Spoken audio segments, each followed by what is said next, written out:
Nagpaligsahan ng nasa mahigit 1,000 kabataan mula sa iba't ibang parokya at bayan sa Batangas para sa Kapatiran kay Marelo 2024 South Sector, kung saan itinanghal na overall champion ang San Juan Nepomuceno Parish ng San Juan, Batangas. Tungayan yan sa report ni Hazel Alviar.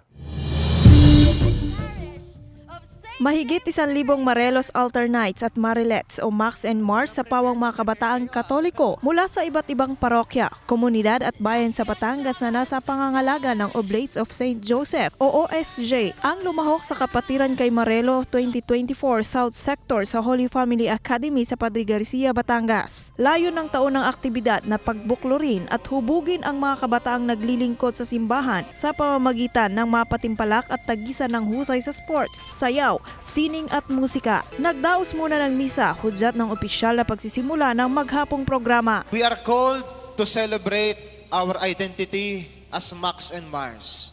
But more than that, we are called today to celebrate our identity as sons and daughters of God.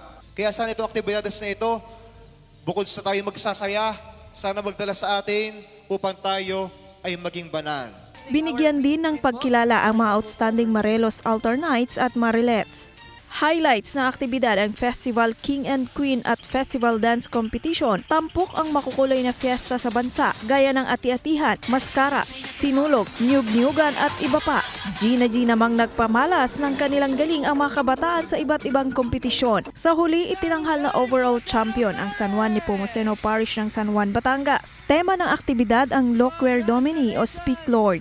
Hazel Alviar, Balitang Southern Tagalog.